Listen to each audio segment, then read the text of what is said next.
দূতসভায় দ্রৌপদীকে বামরু দেখানোর মাধ্যমে দুর্যোধনের কোনো অশ্লীল ইঙ্গিত ছিল না। এমনকি বস্ত্রহরণও অশ্লীল ছিল না। তৎকালীন ধর্ম অনুযায়ী এগুলো সাধারণ ছিল। এমনটি বলেছেন বিবেক দেবরয়। পুনের ভান্ডারকর ওরিয়েন্টাল রিসার্চ ইনস্টিটিউট বড়ি থেকে প্রকাশিত মহাভারতের ক্রিটিক্যাল এডিশন যিনি অনুবাদ করেছেন। বিবেক দেবরয় বহু গ্রন্থ প্রণেতা একজন মহাভারত বিশেষজ্ঞ ছিলেন। তার লেকচার ও পডকাস্ট থেকে আমি মহাভারতের অনেক নিগূঢ় তত্ত্ব শিখেছি। ১লা নভেম্বর তিনি ইহজগৎ ছেড়ে চলে গিয়েছেন। তার আত্মার প্রতি শান্তি নিবেদন করে আজকের আলোচনা শুরু করছি। বিবেক দেবরয়ের দাবিটি ব্যাখ্যা করব আমি, কিন্তু সেটি বোঝার জন্য ধর্ম কি তা আগে বুঝতে হবে। তো ধর্ম বলতে আমরা বুঝে থাকি কিছু রীতিনীতি পালন, আদেশ নিষেধ মেনে চলা ইত্যাদি। কিন্তু আসলেও ধর্ম মানে কি তাই? ধর্ম শব্দের ব্যুৎপত্তিগত অর্থ বিশ্লেষণ করলে ধারণাটি পাল্টে যাবে। ধর্ম একটি সংস্কৃত শব্দ, ধৃ ধাতু থেকে উৎসরিত, যার অর্থ ধারণ করা, বৈশিষ্ট্য, গুণাবলী ইত্যাদি। অর্থাৎ কোনো পদার্থ যে বৈশিষ্ট্যসমূহ ধারণ করে আমরা সেগুলোকে উক্ত পদার্থের ধর্ম বলতে পারি। একইভাবে মানুষ যে বৈশিষ্ট্যসমূহ ধারণ করে সেগুলোকে মানুষের ধর্ম বলতে পারি। প্রশ্ন হলো, মানুষের ধারণ করা বৈশিষ্ট্য কি চিরন্তন ও ধ্রুব? মোটেই না। তাহলে ধর্ম কি ধ্রুব হওয়া উচিত, নাকি দেশকাল পাত্রভেদে আপেক্ষিক হওয়া উচিত? একটু বোঝার চেষ্টা করি চলুন। মানুষ বিবর্তনশীল প্রাণী। সকল প্রাণীই বিবর্তনশীল। আর এই বিবর্তন কেবল আমাদের দেহের হয় না। দেহের সঙ্গে সঙ্গে চিন্তাভাবনা, বোধ, বুদ্ধি, নীতি, চেতনা ও সংস্কৃতি বোধেরও বিবর্তন হয়। কোনো প্রাণীর বিবর্তন কিসের উপর নির্ভর করে? ওই প্রাণী যে ভূমণ্ডলে অবস্থান করছে সেখানকার পরিবেশ, প্রকৃতি, জলবায়ু, পরিবেশের উপাদান ইত্যাদির উপর। এ কারণেই আমাদের ভারতবর্ষের মানুষ যে বৈশিষ্ট্য নিয়ে বেড়ে উঠবে, পৃথিবীর উত্তরে বরফ ঢাকা অঞ্চলের মানুষ কিন্তু ওই একই বৈশিষ্ট্য নিয়ে বেড়ে উঠবে না। খাদ্য, খাবার ও পরিবেশ আমাদের শরীরের উপর প্রভাব ফেলে, আবার শরীর প্রভাব ফেলে মনের উপর, চিন্তাভাবনার উপর। এ কারণে আজ আমাদের নীতিচেতনা যেরূপ, বিগত ৫,০০০ বছর আগেও যে সেরূপ হতে হবে এমনটি ভাবা যাবে না। আবার আজ থেকে ১০,০০০ বছর পরের মানুষরা আমাদের অনেক নীতিবোধ নিয়ে কটাক্ষ করবে, কিংবা ভাববে ২১ শতকের লোকেরা এমন বিদঘুটে বিভৎস রীতিনীতি পালন করত। কাজেই ধর্ম তথা মানুষের বৈশিষ্ট্য ধ্রুব নয়, ধর্ম আপেক্ষিক। দেশ, কাল, পাত্রভেদে পরিবর্তিত হতে পারে ধর্মের রূপ, কিন্তু ধর্মের অর্থকে তো আমরা পরিবর্তন করে ফেলেছি। সংস্কৃত ধর্ম শব্দ যে অর্থ বহন করে, ইংরেজি রিলিজিয়ন বা আরবি দিন কি সেই একই অর্থ বহন করে? করে না। আব্রাহামিক রিলিজিয়নে দিন বা ধর্ম বলতে বোঝায় সুনির্দিষ্ট রীতিনীতি ও আদেশ নিষেধ পালন করা, এবং আব্রাহামিক রিলিজিয়নে ধর্মীয় বিধিবিধান খুবই রিজিড, ফ্লেক্সিবল নয়। ব্যক্তির স্বতন্ত্রতাকে অনেকটা উপেক্ষা করা হয়। ধর্ম সেখানে সংকুচিত হয়ে পড়ে এবং একটি সুনির্দিষ্ট কাঠামোতে আবদ্ধ হয়ে পড়ে। পক্ষান্তরে ভারতবর্ষে ধর্ম শব্দটি উদার ও ফ্লেক্সিবল অর্থ বহন করে। এখানে দেশকাল পাত্রভেদে ধর্মের বিবর্তন, সংস্কার ও রূপান্তর আমরা অহরহ দেখতে পাই। ভারতের প্রাচীন সাহিত্যকর্ম পড়লে আমরা দেখতে পাই সহস্র সহস্র বৎসর পূর্বে এই উপমহাদেশের মানুষের জীবনে পুত্রধর্ম, পিতৃধর্ম, মাতৃধর্ম, রাজধর্ম ইত্যাদি নানা ধর্ম বেশ মুখ্য ভূমিকা পালন করত। অর্থাৎ সহজাতভাবেই আমরা পিতার প্রতি এক ধরনের শ্রদ্ধাবোধ কিংবা গুরুসদৃশ ভাব অনুভব করি। সেই থেকে উদ্ভূত হয়ে থাকবে পিতৃধর্ম। পিতার আদেশ শিরোধার্য, পিতার আদেশ পালন করাই ছিল তৎকালীন পিতৃধর্মের দাবি। অনুরূপভাবে জ্যৈষ্ঠ ভ্রাতার আদেশ পালন করা ছিল ভ্রাতৃধর্মের দাবি। বিনিময়ে জ্যৈষ্ঠ ভ্রাতা তার কনিষ্ঠ ভ্রাতা ও ভগিনীদের নিরাপত্তা এবং আশ্রয় প্রদান করতে সচেষ্ট থাকবে। রামায়ণে আমরা দেখতে পাই কুম্ভকর্ণ তার জ্যেষ্ঠ ভ্রাতা রাবণের অন্যায়কে স্বীকার করলেও যুদ্ধে সে রাবণের পক্ষ হয়ে লড়াই করে। এটিই ছিল তার ভ্রাতৃধর্ম। যেই ভ্রাতৃধর্মের উল্লঙ্ঘন করে বিভীষণ আজও এক ধরনের নেগেটিভ এসেন্স নিয়ে প্রবাদ প্রবচনে ঠাঁই লাভ করেছে। একইভাবে রাবণপুত্র ইন্দ্রজিৎ পিতার অন্যায়কে স্বীকার করে নিয়েই পিতৃধর্মের পালন করেছিল।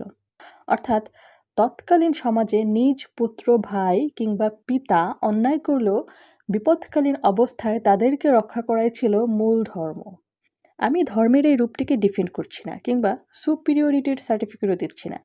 যে রূপে সমাজের প্রাচীন রীতিনীতি ও ন্যায়বোধ আমাদের বায়োলজিক্যাল শরীরের মতো বিবর্তিত হচ্ছে, ঠিক সেরূপে ধর্মবোধও বিবর্তিত হতো।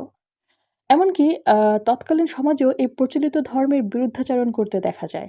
মহাভারতে কুন্তী যখন কর্ণের নিকট তার জন্ম রহস্য প্রকাশ করে দিয়ে বলে, "তুমি তোমার ভাইদের দলে চলে আসো", এবং প্রতি উত্তরে কর্ণ নিজের মায়ের এই প্রস্তাবকে প্রত্যাখ্যান করে দুর্যোধনের পক্ষে লড়াই করার সিদ্ধান্ত নেয়, তখন সে উক্ত ভ্রাতৃধর্মের বিরুদ্ধাচরণ করে। এক্ষেত্রে তার ধর্ম ছিল বন্ধুর পাশে থাকা, অর্থাৎ এটিই তার ইন্ডিভিজুয়াল ধর্ম বা স্বধর্ম, যেটিকে কোনো অর্থেই অন্যায় বলা যায় না। অর্থাৎ রামায়ণের যুগ থেকে মহাভারতের যুগে ধীরে ধীরে ধর্মের বিবর্তন ঘটছিল।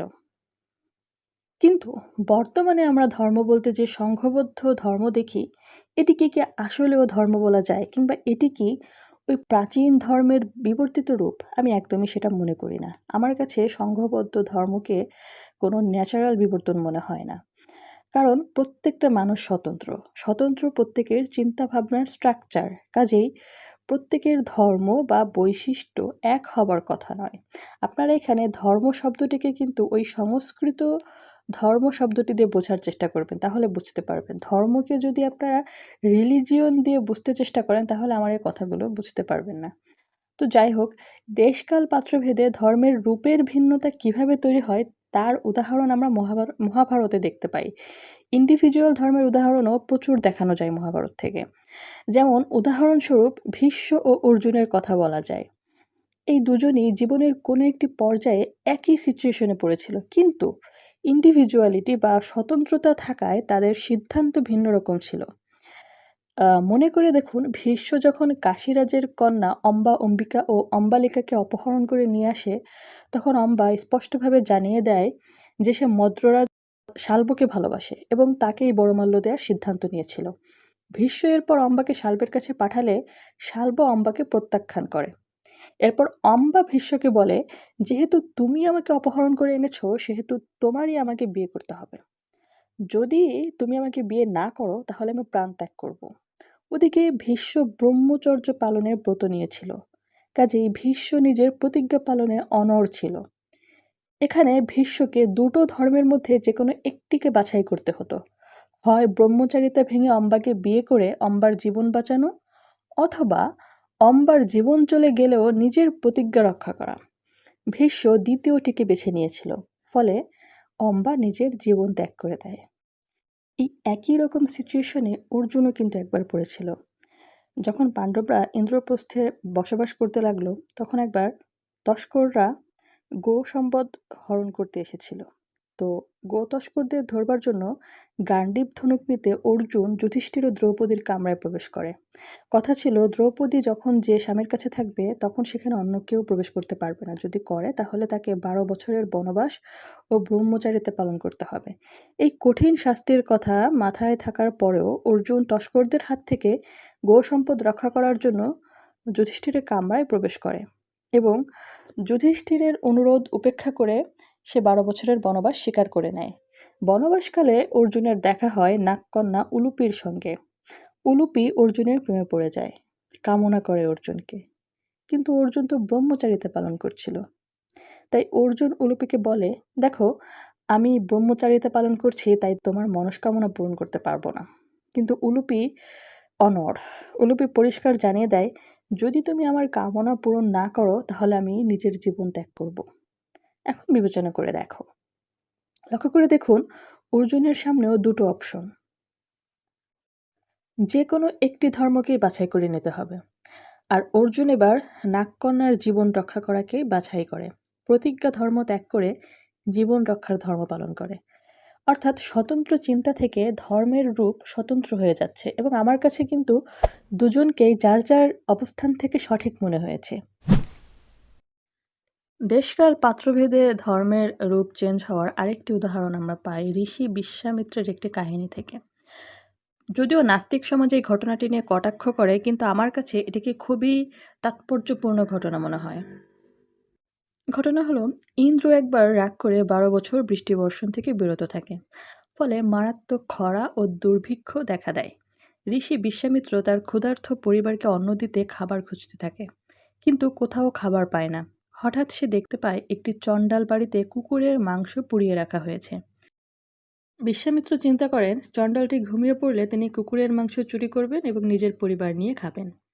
কিন্তু চণ্ডালটি তার আরেকটি জীবিত কুকুরকে পাহারা দেওয়ার জন্য ঘুমাচ্ছিল না। পরে ক্ষুধাতুর বিশ্বামিত্র বাধ্য হয়ে চণ্ডালের কাছে কুকুরের মাংস দাবি করে। চণ্ডাল তখন অবাক হয়ে বলে, আপনি ঋষি মানুষ, আপনার জন্য তো মাংসাহার উচিত নয়। আর মাংসাহার করলেও কুকুরের মাংসাহার তো একদমই উচিত নয়। কুকুরের মাংসাহার করতে চাইলেও চণ্ডালের হাতে কুকুরের মাংস খাওয়া তো কোনোভাবেই উচিত নয়। বিশ্বামিত্র তখন বলেন, আমি কে? আমি তো আত্মা। আমি তো এই শরীর নই। এই শরীরকে রক্ষা করতে হলে এখন আমাকে খাবার খেতে হবে। এখন নিজের শরীরকে রক্ষা করাই আমার প্রথম ধর্ম। এরকম আপৎকালীন অবস্থায় মানুষ চুরি করলেও সমস্যা নেই, কুকুরের মাংস খেলেও সমস্যা নেই, চণ্ডালের হাতে খেলেও সমস্যা নেই। দেখুন কেমন তাৎপর্যপূর্ণ শিক্ষা তিনি দিচ্ছেন। অর্থাৎ যখন নিজের প্রাণ বাঁচানোর সময় আসবে তখন প্রাণ রক্ষা করাই আসল ধর্ম।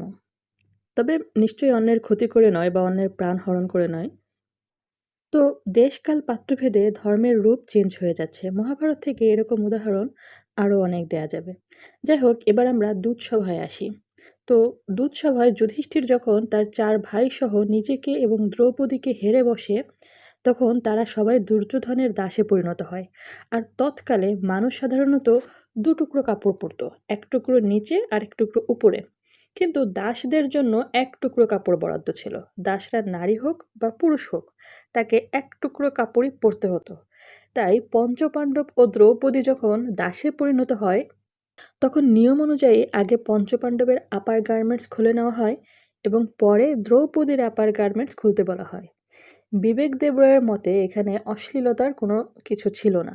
ওই আমলের ধর্ম অনুযায়ী এই বস্ত্রহরণ অনুচিত ছিল না। তার মতে সিরিয়ালে যেমন অতিরঞ্জিত করে দেখানো হয়েছে সেটা আসলে ভিত্তিহীন। এরপর দুর্যোধনের উরু দেখানো প্রসঙ্গে তিনি মনে করেন যে দুর্যোধন নিজের বাম উরু উন্মুক্ত করে দ্রৌপদীকে সেখানে যে বসবার জন্য আহ্বান করেছে সেটিও কোনো অশ্লীল ইঙ্গিত থেকে করেনি। তৎকালের নিয়ম ছিল স্ত্রীকে বাম উরুতে বসানো বা বসতে অফার করা। দুর্যোধন বাম উরুতে বসতে বলে এটাই বোঝাতে চাচ্ছিল যে তোমাকে আমি স্ত্রীর মর্যাদা দিচ্ছি, তুমি আসো।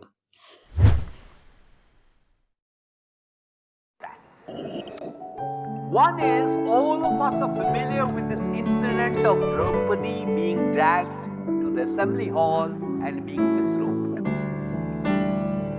Two quick things about that incident. It's been depicted any number of times in films, calendar, Raja Ravi Verma, you name it. What is Draupadi clad in? She is clad in a sari. For God's sake, did women in that day and age wear saris? No, they did not. Men and women, regardless, wore 2 pieces of garment. One below the waist, one above the waist. Except that people who were servants were not entitled to wear that upper garment. Before this Draupadi incident happens, the 5 male Pandavas, having lost their independence, had already surrendered their upper garments. It is after that that the Draupadi incident happens. The second thing is, if you remember, or some of you will remember, when she is dragged to that assembly hall, Duryodhan ostensibly bears his thigh, and that is invariably interpreted by us as a sign of obscenity. In that day and age, the right thigh and the right part of the lap was meant for the daughter or the daughter-in-law. The left thigh or the left lap was meant for the wife. Left side. By the way, if you are going to go pose if you're going to go and pose in a photo studio with your fiancée who then becomes your wife, be careful. If it's the fiancée on the right, once she has become the wife on the left, the wife is Bama. And you will see it in portrayals of Shiva's marriage. But come back to what I was saying. All that Duryodhan was saying was, come and be my wife. No trace of obscenity in the description of that incident whatsoever. Simple point, if one is going to appreciate the Mahabharata, please read it in its entirety. If you read abridged versions, you will miss out on several of these nuances. তো এগুলো আমার নিজস্ব ব্যাখ্যা না, আমি কেবল বিবেক দেবরায়ের ব্যাখ্যাটিকে তুলে ধরছি। ধর্মের বিবর্তন আপেক্ষিকতা নিয়ে যে ব্যাখ্যাগুলো করেছি ওগুলো আমার ব্যাখ্যা, কিন্তু এই যে তথ্যগুলো দিয়েছি এগুলো বিবেক দেবরায়ের ব্যাখ্যা। কাজেই আপনারা চাইলে দ্বিমত জানাতে পারেন এবং আপনাদের কোনো ব্যাখ্যা থাকলে কমেন্টে লিখে জানাতে পারেন।